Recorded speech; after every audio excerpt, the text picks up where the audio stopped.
Ladies and gentlemen, I think we can agree that the European asylum policy needs restarting, but this asylum pact is not a new start. In fact, in areas it is a worsening of situations has already failed. We've seen this in Greece. That's what led to Moria and led to the chaos that we're seeing again and again, reading in the headlines. We as Greens would vote for this package if it meant that some of the problems would be resolved. But children and families being locked up in camps, that's not a solution. For years it's been attempted, but people don't disappear just because you lock them up or treat them worse. Migration is a reality that we have to face.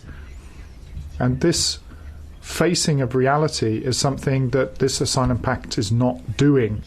We can't just make things disappear because we want them to disappear. We have to assume responsibility for asylum policy, but it has to be an asylum policy that works and that doesn't capitulate to a right-wing pressure, that it needs to be based on solidarity, human rights, rule of law.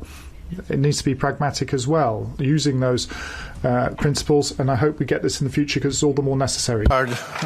Sorry.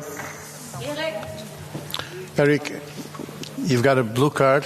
If you want to answer, it comes from Mrs. Derimel.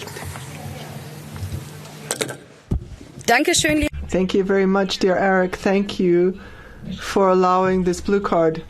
And you're right with what you said in the criticism on Migration Pact. However, I do recall that the Green foreign minister, after there was a chance for agreement, said that this solution was urgently necessary and overdue. And I remember that the Greens spoke in favor of the SEAS at their party congress, but the German government, with Green participation, was able to agree to this pact. So what do you say to this?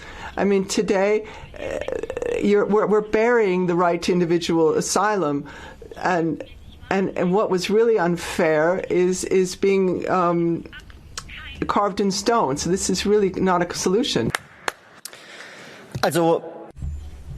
Well, I can report that members of the government are not welcoming this pact with open arms. They have points of criticism as well.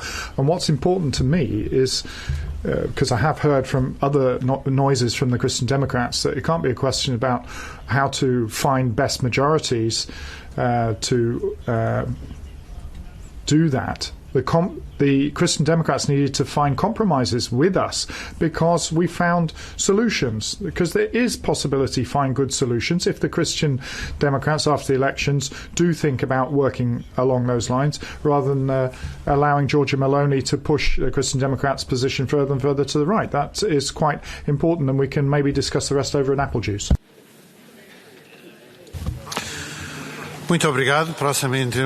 Thank you very much. The next speaker is Ms. Sidlow.